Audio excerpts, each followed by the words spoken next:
the 19 season feels like an outlier even of their good teams, right? Just because from start to finish, they dominated, and the way it worked out, I mean, it went down to the final play to even get the number 1 seed, but they had a fantastic record from the jump. These last 2 teams that I think has a lot of coaches, Ron Rivera being one, Dan Quinn being another, have had like a great one-off season. To become a legit coach, you do it over and over and over. And that's what I think Kyle's become. McVay became that. Obviously, the older guys that they're chasing, the Pete Carrolls, the Andys, Belichick when he has Brady. Now that Kyle's become like a legit stalwart top-end coach, the last couple of years of him establishing that have been a fucking wild roller coaster. Like, this has been what normal, like, good Andy Reid Belichick seasons look like. Like, are they just going to start 10-1? You know, that's what it feels like. But the only way to get 8-2 or 10-1 is you got to win a lot of games early and not start like, you know, there's 3-3. Yeah, the Niners have avoided that. Well, they went 1-2 last year and still won 13 games. You're 4-0. So I mean, you consider the way they started, that they finished with 13 wins. They've won 14 straight regular season games. They're 4-0 this year. When you go back to 2019, the team you mentioned, they won 13 games that year. Then they won 6, then they won 10, then they won 13, and now they're 4-0. So Kyle Shanahan's, you know, it's early, but he's putting together. They're clearly a top. If you were being conservative, you would say they're clearly a top 5 team in the NFL, right? I mean, you would have said Miami. I think that's too conservative. I think top 3 lock. Yeah, I mean, last week they were top 3 lock, and then Miami just got their ass kicked by Buffalo. So now Buffalo's kind of in there, right? Even though they were already. So what's your 3? Who are you leaving out? Kansas City or Buffalo? Yeah, I mean, I would just say the 49ers clearly would probably have to be 1 right now. I agree. Yep, top team in the league. You know, the Eagles, it's been bumpy, but they're also undefeated. I mean, this isn't college, right? You're not getting style points beside the ranking system that Haberman and MIDDLEKAUFF are doing right now. But, you know, you could say the Eagles, and then if you wanted to do some split between the Bills and the Chiefs, or, you know, something like that, Bills, Chiefs, Dolphins in some order. Well, yeah, I mean, it's well said, right? You're saying, I don't know if the Bills or the Chiefs, the Eagles are in it, but fuck it, I know who is in it. The 49ers. Yeah. Exactly. Yeah, I agree with you. You're right. Part of it is the style points, too. You know, well, I think one thing's clear in the NFC. When you just look at the talent on the teams, even the Cowboys are probably slightly below like the Niners and Eagles talent. Like today, early, I'm watching the Eagle game, like, God, they just look off. But at any moment, it's like A.J. Brown, 55 yards, he's like weaving through people. And they're like, that's the 7th 50-yard play from A.J. Brown, most in NFL history through 6 seasons. It's like the players they have, like the Niners, at any moment, some elite guy.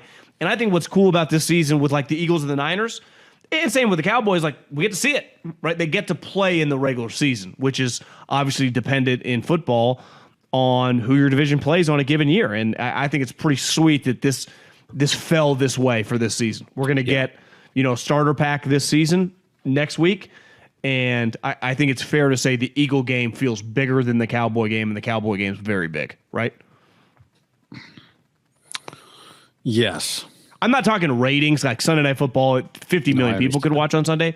I just mean, I think if you talk to most people in football, and I waffle on this, you know, the Cowboys are probably more likely to be this. They're just not, I mean, they haven't been to a conference championship in 25 years. Like, are they truly a Super Bowl contender? Or are they just a really, really good team that is probably going to get beat in the second round, right? Where the Eagles, Niners, Chiefs, Bills.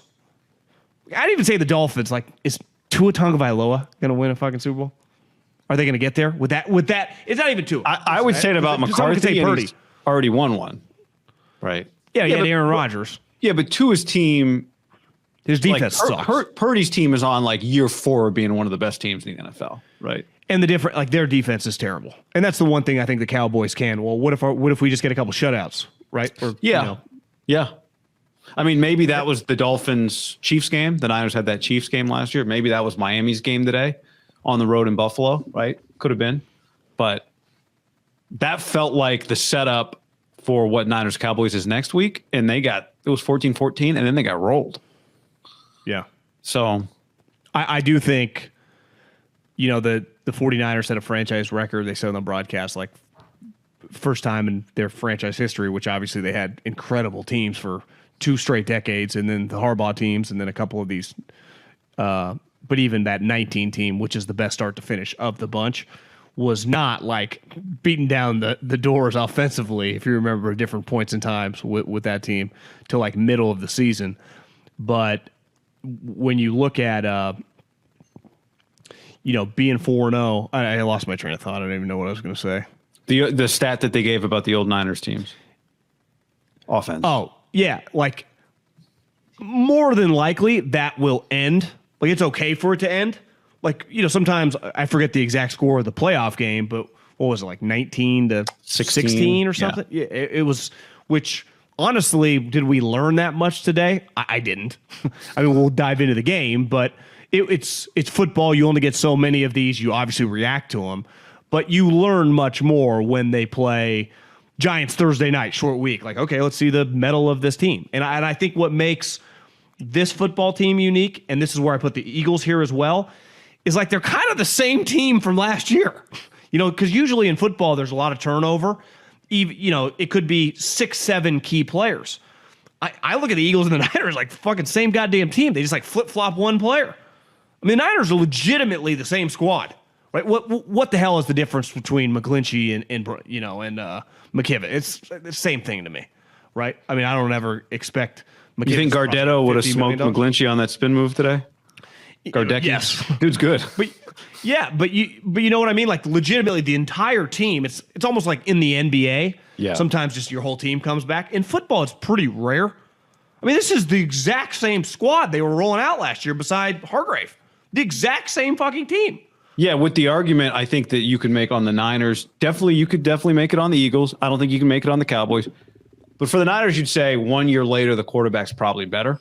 For the Eagles, they did change both coordinators, right? And the Niners changed defensive coordinator. The Eagles changed both coordinators. Jalen Hurts looked pretty good. So Jalen's early enough that he's still like evolving and hopefully getting better for them. Dak kind of is what he is, which might be good enough, but he is what he is at this point, right? That would be probably the other two differences. And then the other thing you would say is, like, back to your point about Philly being better or being bigger than Dallas, you've beaten Dallas multiple times in big games, right? Yeah. So you've kind of, even if you were to lose to them, you've checked that box. You lose to Philly, and now you've lost to them twice in a row, and then you've got to play them again on the road in the NFC title game again. That game just feels a little differently than if you beat them the last time, and now you're 1-1 in the last two. Dallas gets you. You can go, all right, wait, whatever. We know how to play. We get that game at home. We know how to beat Dallas. Dallas probably won't win its division. Maybe they will, but that would be the case there. You've beat that team multiple times, and that team just laid a major egg last week. That's why next week is big, though. Here's the one thing I would say: if you just look at Dallas's season so far, that game is their outlier. 40-0, 30-10, 38-3. Like they're even with a whatever 12-point loss to the Cardinals, I bet their point differential is up there in the NFL. I mean, they got 3 blowout wins, right? Multiple 30+. So, like, you hit a nail on the head. They've proven, like, literally this iteration of all these players have beaten that team. Many of them twice in win or go home, right? And 2 years ago, it was like they were the dog on the road. So I hear you. But this game is big. Like, it just can be a big swing, especially if you end up, you're both all 13-4. Who beat who? The conference records. I mean, the Niners clearly so far division. We'll see how it all shapes out. We'll see Seattle on Monday night, but 2-0 in the division. They, a huge thing for them last year, getting to 13-5, right, or 13-4, was they went undefeated in the division. Yeah. You just go 6-0 in the division, you're basically guaranteed. If you're just an average team, probably close to 10 wins. If you're a Niners level, I mean, that's when you get into like the 15-win category, right? Because you're going to have, if you win those 6, you're going to have another 4 or 5 where you're going to be close to a double-digit favorite. And even the games where, against the Ravens or Cleveland or, you pick them. The Bengals look like they suck, but, just teams that are credible NFL teams. If you win 4 out of 5 of those or 3 out of 5 of those, your record all of a sudden looks fucking pretty fantastic, pretty fast. Commanders. Niners Week 17. New Year's Eve. the day before Fresno State plays in the Fiesta Bowl. You're right, by the way. Point differential, biggest in the NFL is Buffalo plus 84, and then Dallas is plus 83. Right. Well, and the Niners got to be up there, right? Niners are plus 67. And the difference is, I mean, one thing the Niners, because they've just kind of Which is third best in the league. I thought Buffalo kept pedal to the metal, and rightfully so, right? I think the Niners would, if that today was equivalent to Dallas, I don't think they ever let the pedal up. Today was pretty clear. Like Buffalo, that's not just a game to Buffalo. That's just not some random opponent. That's this team that everyone's kind of blowing, who's in your division when you've won the division 3 times. Like, to me, the Niners, if they were playing that well against the Dallas next week, like today, it was pretty clear. They came out ready to roll, flying around on defense. Like, God, they're not fucking overlooking these guys, as they shouldn't. They just won a game. But then immediately they take them pretty commanding. They go up 14-0, right? And they're just flying around. It kind of looks JV versus varsity. And it felt like, okay, let's feel it out a little bit. The coaches don't ever think like that, but players are human. And it just felt like they slowed down a little bit. And one thing with the Cardinals, they'll scratch and claw. And they did. But it was, if you just watch the first couple series, it felt, I mean, I texted a couple people this, and I don't even know if this is the right teams to use anymore. I guess you can always use UC Davis, but this looks like Bama versus UC Davis. I guess I could substitute, Michigan this year, or Washington or something, but even though Alabama's kind of come storming back, they're having a terrible season. You look up, they're like 11-1. I thought that you could feel the players just relaxing a little bit NFL standards wise for the level of physicality that they came out, because they were coming out for blood. And then with McCaffrey, they definitely look like, you and I have talked about this, a college team.